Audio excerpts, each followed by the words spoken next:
Me llamo Laura y tengo 34 años.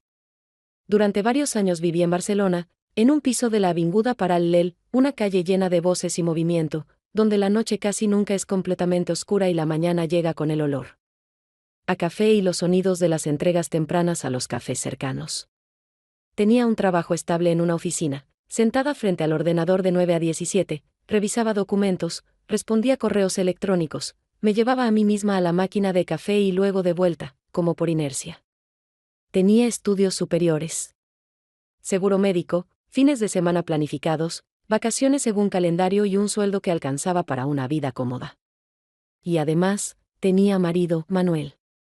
Vivimos juntos más de 10 años. Nuestro matrimonio comenzó con viajes, noches sin dormir, planes, discusiones por tonterías, cenas espontáneas y conversaciones complicadas sobre el futuro. Pero con el tiempo, todo se redujo a una rutina cómoda, como un sofá favorito pero desgastado, que ya no encaja con la decoración pero da pena tirarlo. Vivíamos juntos, pero no en compañía. Cada uno tenía sus asuntos, sus costumbres, su horario. Las cenas en común se volvieron una rareza, las conversaciones, breves, y la intimidad física, rutinaria, casi como un apretón de manos. Y aunque dormíamos en la misma cama, a menudo pensaba que entre nosotros había toda una geografía de silencio, con la longitud de una costumbre de años. Cuando Manuel recibió una oferta para ir a Alemania durante 6 meses, ni siquiera preguntó si yo estaría en contra. Simplemente me informó, subrayando que era una oportunidad profesional y que nuestra relación era lo bastante fuerte como para soportar una distancia temporal. Yo no dije nada, ni sí, ni no. Por dentro no sentía ni protesta, ni tristeza. Solo un vacío, parecido al silencio que queda en una habitación después de apagar la televisión. Las primeras semanas sin él pasaron tranquilas. No me molestaban sus cosas dejadas por ahí ni su horario de regreso. Me despertaba por la mañana, iba al trabajo, respondía a las preguntas de mi jefa, volvía a casa, ponía una serie que no había terminado la semana anterior, y me dormía. No esperaba ningún mensaje de Manuel. Nos escribíamos una vez cada pocos días, de manera seca y directa. Como conocidos a los que ya no les queda nada por descubrir. Una noche, al volver del supermercado, decidí parar en una gasolinera, algo banal, simplemente para comprar agua. En la cola delante de mí, un hombre discutía con el cajero por el cambio, y yo, para no involucrarme en su irritación, desvié la mirada hacia un lado. Entre pequeños anuncios de reparaciones, venta de bicicletas y paseos de perros, vi una hoja con un texto impreso: se busca camarera. Turnos nocturnos. No se requiere experiencia. Zona El Poble Sec. El número de teléfono estaba escrito en marcador negro directamente sobre el papel, sin pestañas para arrancar. Nadie intentó hacer que ese anuncio fuera atractivo. Pero por alguna razón, le hice una foto. Esa noche me quedé despierta largo rato, mirando el techo. Y si simplemente ¿lo intento? No para cambiar de carrera, no para huir, sino solo para, por una vez, no tomar la decisión predeciblemente correcta y ocuparme de algo. No planeaba nada. No pensaba cuánto pagaban, cuál era el uniforme, quién trabajaba allí. Solo quería saber cómo era, salir más allá de mis días cuadrados y habituales. Por la mañana, antes de cambiar de idea, llamé al número. Me respondió un hombre con voz algo ronca, pero tranquila. No se presentó. Si vienes hoy a las 6, bien. Si no, también está bien, dijo, y se quedó en silencio. En ese momento sentí algo parecido a la curiosidad. Un hombre que no hace preguntas de más. Un lugar del que no sé nada. Y yo, que por alguna razón, empiezo a sentir algo otra vez. Llegué exactamente a las 6, como habíamos acordado, aunque en realidad no sabía qué esperar, ni siquiera estaba segura de si era un establecimiento real o simplemente el intento de alguien por cubrir una vacante sin papeles y sin gastos. El bar estaba escondido entre una tienda de reparación de móviles y una panadería desgastada que olía a croissants del día anterior, y el cartel sobre la puerta había perdido ya sus colores, casi fundiéndose con la fachada, como si nadie pretendiera llamar la atención. Dentro, el lugar olía a una mezcla de café molido, whisky derramado, madera vieja y algo más indefinido, casi nostálgico, tal vez recuerdos ajenos de quienes habían estado ahí antes que yo, el dueño del bar, al que ya había escuchado por teléfono, estaba detrás de la barra, como si estuviera clavado a ella. Aparentaba poco más de 50 años, quizás algo más. Su rostro, de pómulos marcados, curtido por el sol y algo desigual, con arrugas ligeras alrededor de los ojos, parecía el mapa de una persona que se ha acostumbrado más a observar que a hablar. Su pelo corto, con canas en las sienes, y la barba, igual de cuidada, no eran llamativas, sino discretas, como él mismo. Llevaba una camisa de tela oscura, arremangada hasta los codos, dejando ver unos brazos firmes, con callos, manos de alguien que no delega, que está acostumbrado a hacer todo por sí mismo. Su postura era recta, su caminar medido, sin prisas, cada movimiento preciso, como si calculase el gasto de energía y tiempo incluso en los gestos más cotidianos. «¿Eres Laura?», dijo él, no como pregunta, sino como hecho, y enseguida me tendió una camisa con el logotipo del bar, sin siquiera preguntarme si estaba segura de quedarme. Se llamaba José. No me interrogó sobre experiencia, formación, trabajos anteriores ni sobre los motivos por los que una mujer con un puesto de oficina decidía buscar algo tan alejado de cualquier plan lógico. Solo dijo una frase que aún hoy permanece en mi cabeza: aquí no hacemos teatro. Solo se atenta con la gente, y todo irá bien. Y en esas palabras no había ni superioridad ni escepticismo, solo una sencillez que, de manera inesperada, me hizo sentir alivio, como si alguien me liberara de la necesidad de demostrar algo. Aquella noche aún no atendía a los clientes. Solo observé, ayudé, lavé copas, limpié mesas, miré cómo trabajaban los demás, y absorbí una atmósfera nueva que no tenía nada que ver con la oficina, donde cada día debía parecer segura y organizada. Allí no había normas de etiqueta, ni instrucciones detalladas, ni sistemas informáticos que contabilizan tus minutos de productividad. La gente entraba en silencio, pedía sin demasiadas precisiones, se sentaba sola o en pareja, hablaban en voz baja, muchas veces no decían nada.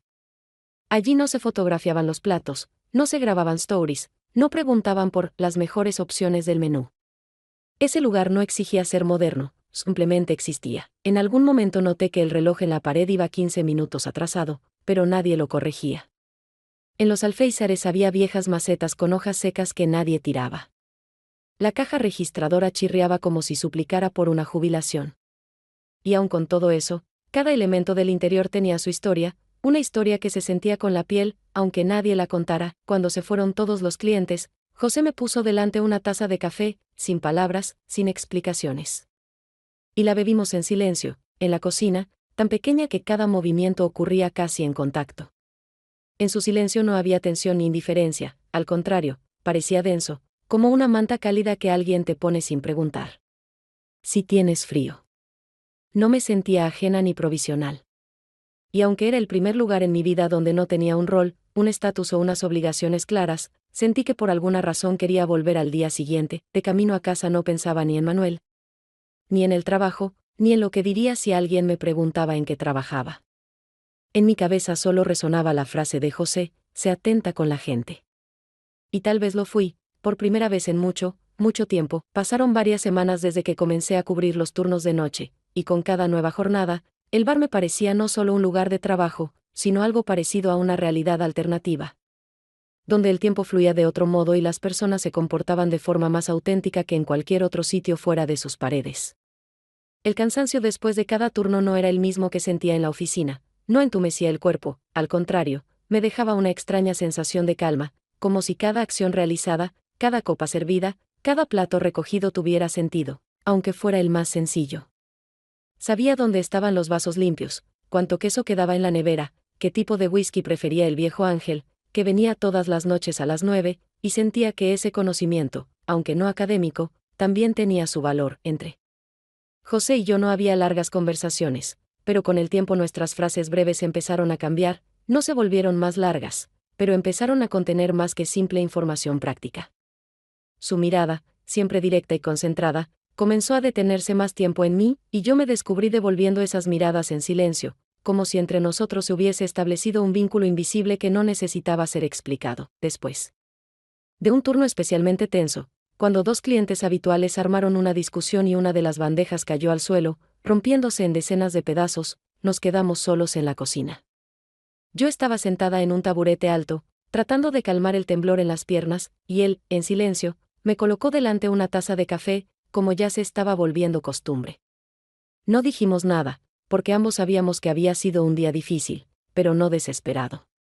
En un momento, él levantó la mirada y dijo en voz baja, casi para sí mismo: «Es fácil hablar contigo, y no tengo que fingir ser mejor de lo que soy». Su voz no fue dulce ni emotiva, sino más bien tranquila y cansada, pero esas palabras se asentaron dentro de mí como algo largamente esperado, algo que por fin aparecía, aunque nadie lo hubiera llamado.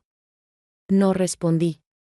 Porque por primera vez en mucho tiempo no quería convertir ese momento en una conversación que definiera o destruyera.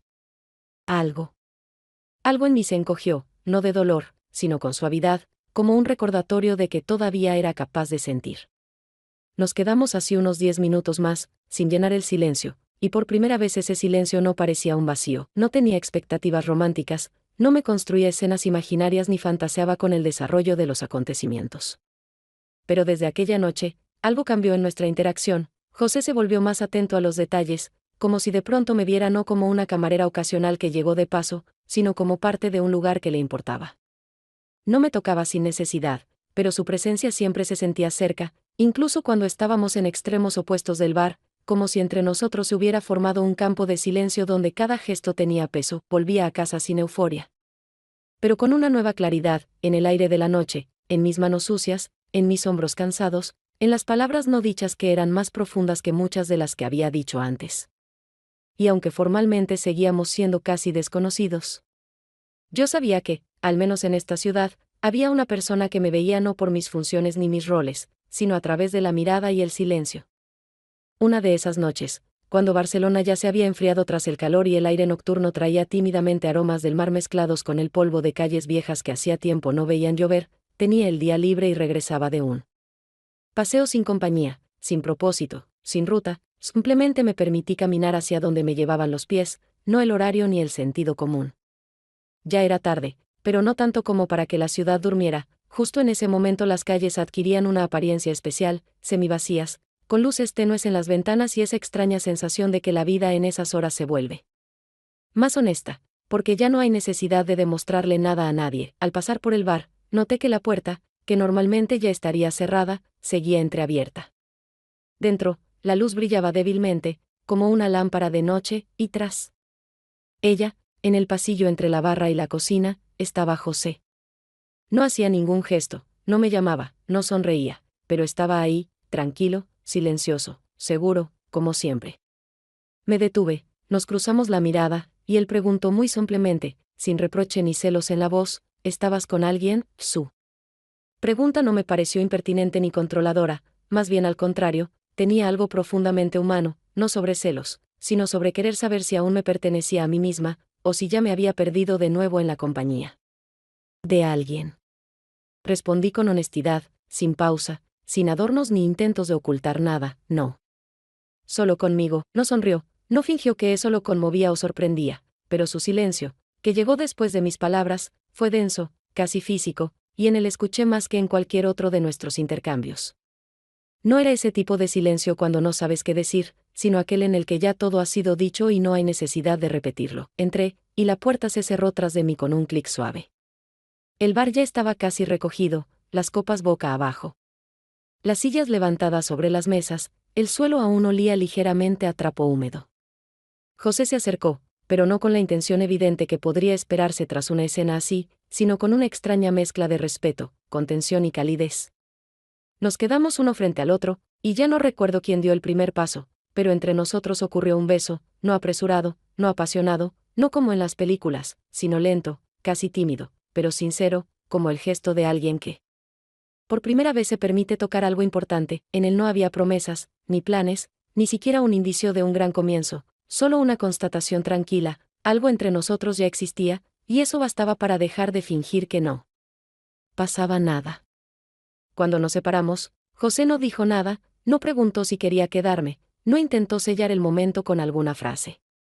Simplemente nos quedamos unos minutos más en aquella pequeña cocina, donde el reloj parecía avanzar más lento que en cualquier otro lugar, y no quería cambiar nada en ese silencio. Me fui sola a casa, no porque quisiera huir, sino porque deseaba conservar la sensación que había surgido en esa escena simple, sin prisas, sin exigencias, sin necesidad de explicar nada.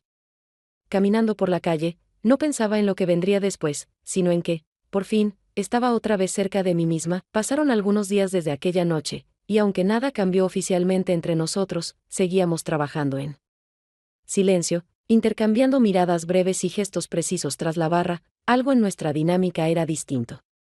La presencia de José junto a mí tenía un nuevo matiz, ya no era solo la del compañero de turno que sabía llevar el ritmo durante una noche cargada, sino la de un hombre con quien había compartido algo más profundo que una simple coincidencia. Notaba cómo a veces su mirada se detenía en mí por unos segundos más, cómo evitaba que otros camareros se dirigieran a mí con demasiada familiaridad, pero todo era tan sutil y contenido que podría parecer casual.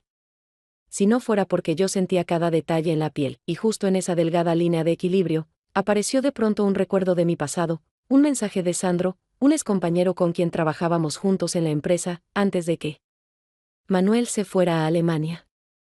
Escribió sin rodeos, breve pero amigable, proponiéndome cenar, diciendo que hacía mucho que no nos veíamos y que tenía curiosidad por saber de mí, que había cambiado, dónde trabajaba ahora. Tardé en responder. No porque dudara si ir o no, sino porque no quería perturbar esa calma interior a la que apenas empezaba a acostumbrarme. Pero la curiosidad, mezclada con un deseo de salir un rato de los turnos nocturnos y ser solo una mujer, sin horarios ni tareas, terminó ganando. Nos encontramos en un pequeño restaurante de pescado junto al mar, donde el sonido suave de las olas se mezclaba con el tintinear de la vajilla y música española de fondo. Sandro hablaba mucho, del trabajo, de nuevos proyectos, de conocidos en común, de una Barcelona que no deja de cambiar, y de sí mismo, como queriendo demostrar que no estaba estancado. Yo lo escuchaba con una sonrisa, respondía con sinceridad pero con brevedad, incluso me permitía reír un poco, aunque toda la noche no pensaba en él, ni en el pasado, ni en cómo se vería todo desde fuera, sino en cómo hacía tiempo que no me sentaba con un vestido, como hacía tiempo que nadie me hacía preguntas simples sin esperar nada a cambio. No sentía por Sandro ni peso ni atracción, pero había en él algo sencillo, y quizás fue eso lo que me permitió simplemente relajarme y estar fuera de cualquier historia. Cuando regresé al bar ya pasada la medianoche, el local estaba cerrado, pero aún había luz dentro. José, como siempre, estaba tras la barra, secando la última copa en silencio, y cuando entré, no levantó la mirada de inmediato, pero su rostro lo dijo todo, sabía dónde había estado, y tal vez no por otros, sino porque era capaz de leer mi ánimo antes incluso de que cruzara la puerta. No hizo ninguna pregunta, no lanzó indirectas, no cambió el tono. Solo dijo, tienes derecho a cualquier historia. Sus palabras no sonaron como un permiso, ni como una aprobación formal, ni como una concesión para salvar el orgullo. Fue una afirmación que podría haber tomado como un acto de respeto, de no ser porque en su voz había algo demasiado contenido, como una emoción demasiado controlada que no logró atravesar su defensa, y aunque entre nosotros no hubo ningún reproche directo, ningún suspiro, ninguna alusión a lo que había pasado días antes, sentí con claridad que esa noche dejó tras de sí no solo olor a pescado y vino blanco, sino un pequeño desplazamiento, no crítico, pero real. Algo entre nosotros había cambiado, y aún no sabía cuánto, pero ya percibía que la simplicidad de nuestros silencios empezaba a sonar diferente. Después de aquella cena con Sandro, aunque todo parecía seguir igual, el ambiente en el bar cambió de forma clara. Era como si alguien hubiera movido los objetos con cuidado, dejándolos en su lugar, pero de una forma distinta.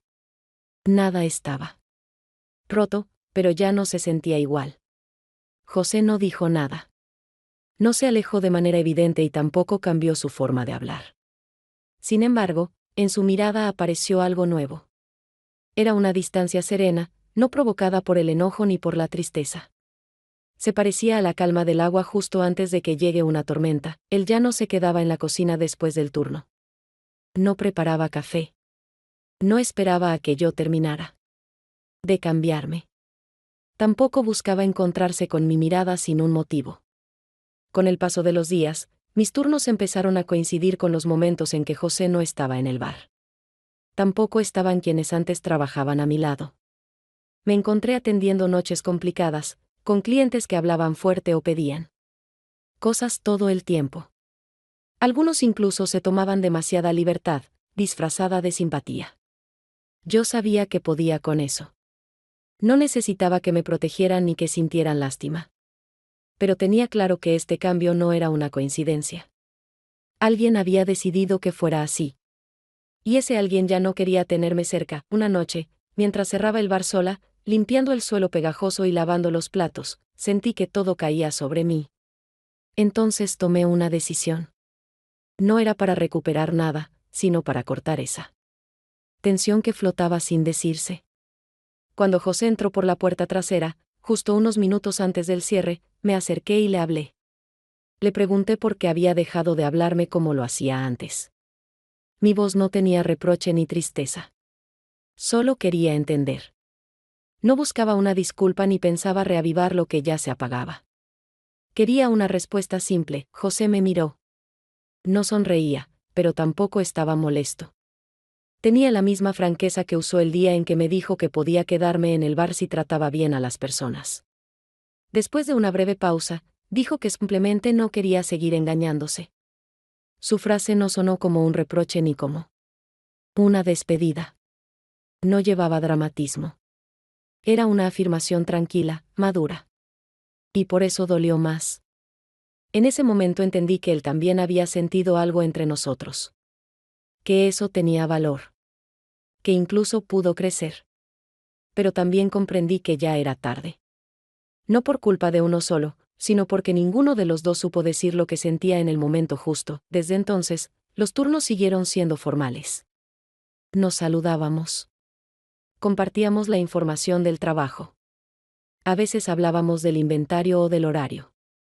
Pero en esas palabras ya no había nada personal. Su voz era clara. Sus movimientos eran precisos. Nunca volvió a mirarme como lo hizo aquella noche en la cocina. Eso no era lo más doloroso. Lo más difícil era saber que mi presencia ya no generaba nada en él. El silencio que quedó no pedía explicaciones. No buscaba un final. Solo estaba ahí. Como una mesa vacía. Junto a la ventana. Una mesa en la que ya nadie se sienta. Unas semanas después, cuando el silencio ya se había instalado como parte natural de nuestra rutina diaria, apareció en el bar un nuevo empleado, un chico joven llamado Dani, que no tendría más de 25 años, con el pelo un poco desordenado, manos limpias y una mirada abierta, en la que aún no se veía ningún cansancio de la vida. Llegó de manera repentina, sin previo aviso, y José lo presentó de forma escueta, sin detalles, simplemente informó que trabajaría en los turnos de la noche y que yo debía ayudarle a adaptarse durante los primeros días. Dani no parecía desorientado, no hacía muchas preguntas, pero tampoco trataba de aparentar lo que no era, tenía esa sinceridad que no despierta desconfianza, porque no intenta convencer ni impresionar a nadie, aprendía rápido. Escuchaba con atención mis indicaciones, recordaba con facilidad dónde estaban las copas, qué pedidos debían servirse con más rapidez, qué clientes no toleraban retrasos y cómo le gustaba a José que todas las mesas brillaran al final de la jornada. Trabajábamos juntos sin hablar de lo personal, pero aún así, entre nosotros surgió pronto una simpatía ligera, sin la tensión que había quedado entre José y yo. Dani, de vez en cuando, soltaba algún chiste, simple, discreto, sin falsedad. Y me sorprendía a mí misma sonriendo no por cortesía, sino porque simplemente me salía a hacerlo. En lugares como este bar, nadie hace demasiadas preguntas. Pero todos lo ven todo, incluso quienes se sientan en silencio con una copa, y sobre todo aquellos que siempre parecen distraídos. No hablábamos de nuestras vidas, no compartíamos historias, no discutíamos sobre amor, desilusiones ni huidas. Pero a veces, al salir de turno, él se unía a mí en el camino de regreso a casa, sin decirlo, sin pedirlo. Caminábamos por calles donde aún brillaban las farolas, donde los autobuses tardíos recogían los últimos restos del ritmo del día, donde alguien todavía tomaba café en un banco cerca del supermercado. Y cada uno de esos paseos duraba apenas 10 minutos, pero tenían más verdad que muchas de las conversaciones que había tenido en los últimos años. Una noche, mientras volvíamos juntos una vez más, él, como siempre, sin preguntar si podía acompañarme, caminaba a mi lado, girando entre los dedos una botella de agua vacía, como si necesitara distraerse de algo que no se atrevía a decir. Al llegar a la puerta de mi edificio, se detuvo y me miró sin ningún juego, sin insinuaciones, con esa mirada que se le dedica a alguien que te gusta, pero que no quieres arrastrar a complicaciones innecesarias. Luego se inclinó con suavidad, sin prisa, sin presión, y me besó, un beso corto, sencillo, como quien pregunta si algo es siquiera posible. No sentí culpa, no sentí que traicionaba a nadie, no pensé en Manuel ni en José, ese beso no fue una huida ni el inicio de Algo nuevo, fue simplemente una respuesta al hecho de que lo anterior ya no sostenía.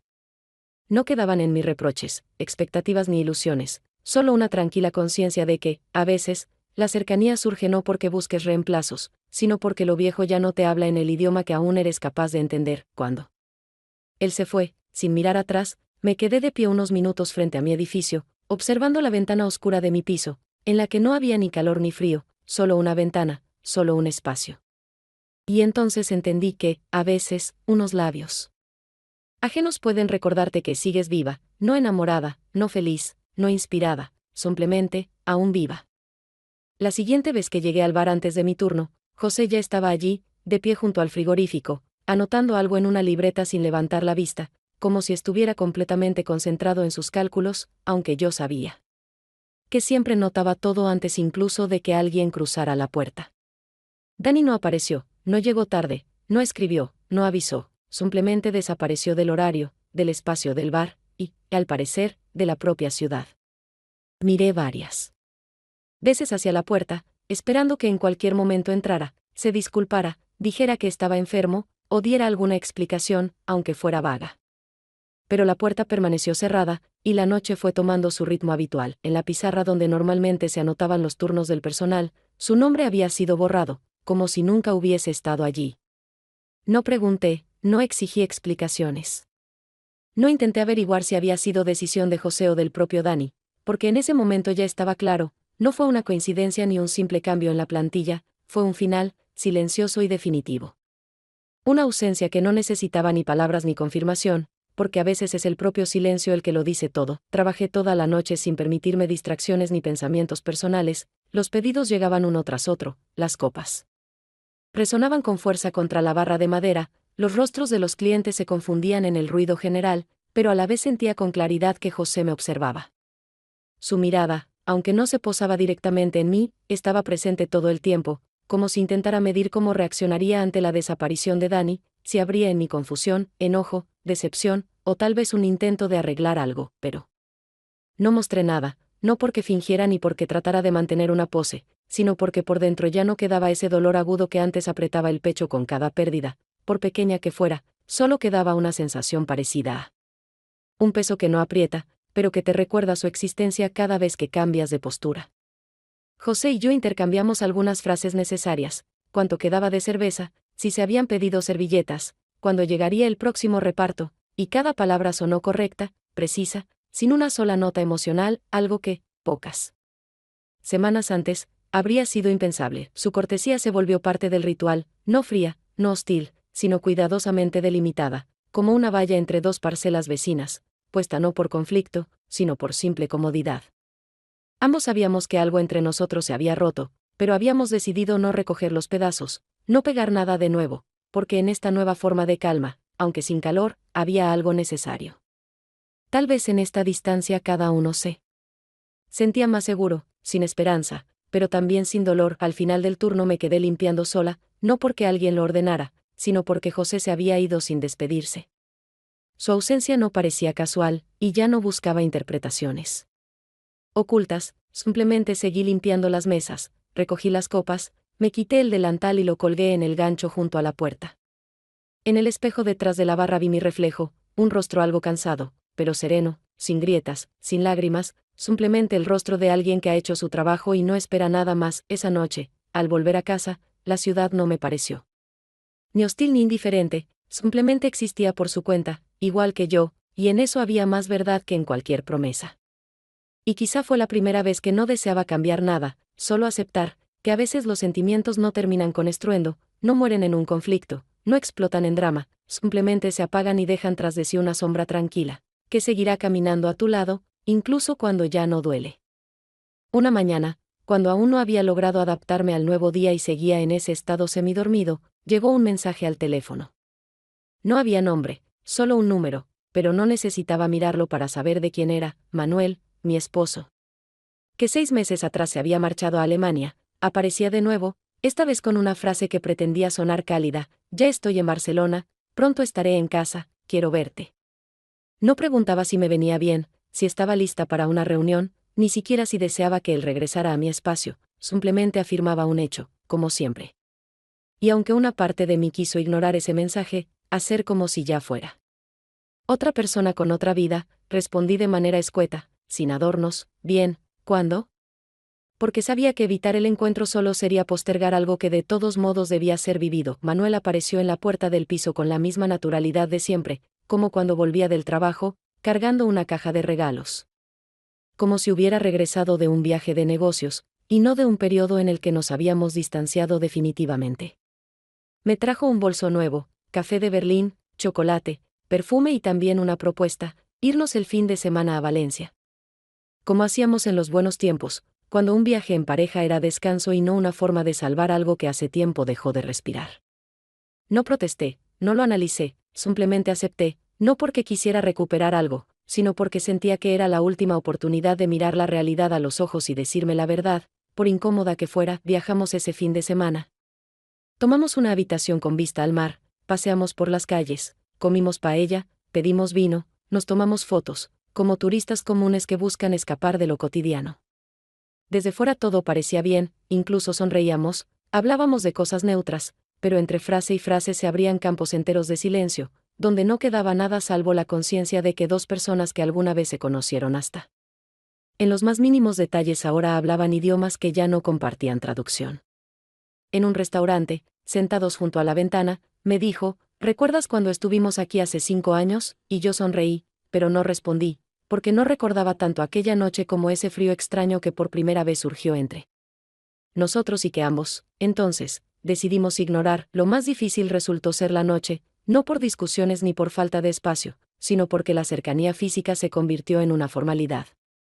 Estábamos acostados en la misma cama, cada uno en su lado, con la luz apagada y un silencio interminable que pesaba más que cualquier palabra. No sentía rabia, no quería huir, no lloraba, pero en un momento me descubrí intentando recordar en mi mente la voz de José, su tono grave, el ritmo con el que pronunciaba las palabras, esas pausas tan precisas que se convertían en parte del significado. Al volver de Valencia, no supe qué contestar cuando Manuel me preguntó si aún podíamos estar juntos. Lo miré, a ese hombre con quien una vez planeé toda una vida, y ya no vi a un enemigo ni a un extraño, solo a alguien que se había alejado tanto que volver al mismo lugar no significaba que podríamos volver a encontrarnos. Y lo más sincero que podía decir en ese momento fue lo único que no dije: el silencio, que eligió hablar por mí. Al final, no me apresuré en volver a contactar con Manuel, no porque quisiera castigarlo o hacerlo esperar, sino porque no tenía nada que decirle. Cada palabra que pudiera haber pronunciado sonaba innecesaria, y cada posible respuesta parecía una repetición de algo ya conocido. Volví a Barcelona con una sensación de silencio absoluto por dentro, no ese que asusta o aplasta, sino el que aparece después de que algo ha terminado hace tanto que ya ni recuerdas en qué momento ocurrió. Un lunes decidí salir a caminar sin rumbo, solo para no quedarme en el piso, donde el olor del café de pronto me recordaba el vacío, y las cortinas ya no protegían ni del sol ni del cansancio. Caminé por calles conocidas, miré escaparates.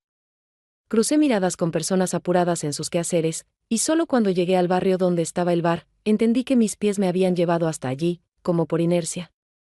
Como si el cuerpo aún recordara a dónde era capaz de volver, incluso cuando los pensamientos están dispersos. El bar en el que había pasado los últimos meses estaba en silencio, con las ventanas oscurecidas, y hasta el aire del lugar parecía más denso que de costumbre. No olía a café ni a alcohol, no se escuchaban platos ni se abrían puertas. Me acerqué y vi un cartel impreso en letras grandes: se vende. Información al número abajo indicado. Sin firma, sin explicaciones, solo el hecho. En ese momento no sentí ni shock ni sorpresa, más bien, una aceptación serena, como cuando te enteras de que alguien llevaba mucho tiempo enfermo y ya no lucha más. No llamé al número, no intenté averiguar detalles, porque ya sabía quién estaba detrás de esa decisión, y que no habría vuelta atrás. Unos minutos después, vi a José, estaba sacando cajas, sin prisa, con esa misma seguridad de siempre. Como alguien que sabe qué hacer, que pertenece a dónde, y qué pasos hay que dar para cerrar una etapa entera de la vida en unas cuantas cosas. Nos cruzamos la mirada, no se sorprendió, no se alegró, no se incomodó, simplemente asintió, como quien ya no necesita explicar nada, porque sabe que quienes deben entenderlo, lo harán sin palabras. Me acerqué, él dejó la caja en el suelo, se limpió las manos con un trapo viejo y dijo en voz baja, con tranquilidad: Hay lugares que no están hechos para historias largas. Esas palabras no contenían dolor, ni pena, ni decepción, solo una claridad sobria que no recibí como un punto final, sino como un límite, después del cual ya no es necesario buscar más explicaciones ni insistir. Quise decir algo, tal vez que lo sentía, o que no llegué a tiempo, o que esto no era del todo el final, pero no había ni una sola palabra en mi garganta que no sonara falsa. Nos quedamos unos minutos más, en silencio, y no supe si él quería que me quedara o que me fuera, pero entendí que eso ya no importaba. Entré un momento, el bar estaba medio desmontado, todo fuera de su lugar, las mesas patas arriba, la vajilla embalada, servilletas por el suelo, como si alguien hubiera querido recoger el tiempo a toda prisa. En el gancho junto a la puerta de la cocina colgaba mi antigua camisa de trabajo, esa que no me había vuelto a poner desde que el silencio se hizo parte de lo que había entre nosotros. La descolgué, la apreté entre las manos, luego la dejé sobre la mesa y salí, sin mirar atrás, sin esperar que nadie me detuviera. No fue un gesto simbólico ni un intento de dejar atrás el pasado, solo una prenda, que ya no tenía lugar en mi nuevo día, y dejarla allí fue darme permiso para no regresar a lo que ya no continúa. El bar quedó atrás, sin ruido, sin drama, sin explicaciones, simplemente un lugar que ya no espera. Pasó un mes desde que el bar cerró definitivamente, y aunque ya no transitaba la calle del Poble Sec a propósito, mis recorridos a veces me llevaban de vuelta por allí, no por nostalgia ni con la esperanza de encontrar algo familiar, sino por esa simple razón de que la vida siempre pasa junto a direcciones antiguas. Incluso cuando estamos convencidos de haber olvidado cómo sonaban. Trabajaba en un taller mecánico, no como mecánica, por supuesto, sino en la recepción, atendía a los clientes, respondía llamadas, anotaba nombres y matrículas en el calendario, y me aseguraba de que la cafetera no se estropeara. El trabajo no era complicado, no exigía decisiones importantes ni me agotaba, pero tampoco me daba la sensación de que yo fuera necesaria para nadie más allá de mi función. El equipo era correcto, sin conflictos, a veces superficial, pero ya no necesitaba más profundidad, no después de haber comprendido lo difícil que es salir de algo que alguna vez se sintió verdadero. Un día, mientras volvía de la oficina de correos y decidí tomar un atajo, me encontré sin querer en la calle conocida. Donde antes estaba el bar, ahora había una pequeña tienda de antigüedades, con una fachada nueva, carteles diferentes, ventanas blancas y paredes limpias que habían borrado el olor a café, madera, whisky y conversaciones nocturnas. No tenía intención de entrar, no quería volver a estar en ese mismo espacio que ahora ya era otra cosa, pero al pasar frente al escaparate, algo me obligó a detenerme. Entre lámparas viejas, radios antiguas y cuadros, vi un marco con una fotografía. En la imagen, yo.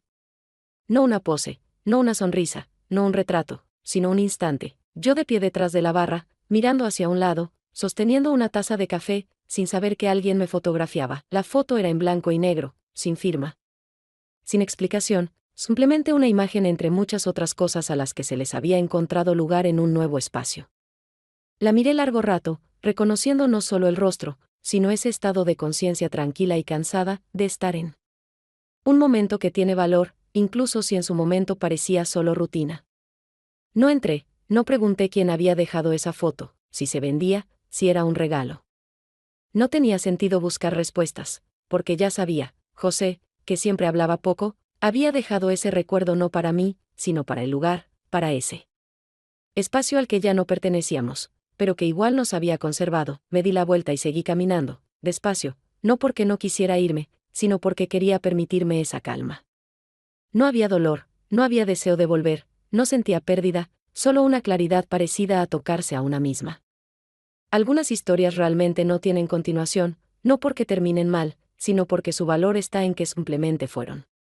En esa fotografía estaba todo lo que debía estar, no promesas, no finales, no tristeza, solo un instante que alguien eligió conservar. Y eso, descubrí, era suficiente. Volví a trabajar ese mismo día, me coloqué detrás del mostrador, encendí el ordenador, puse en marcha la cafetera, imprimí unos documentos y regresé a una rutina que ya no se sentía como una huida de nada.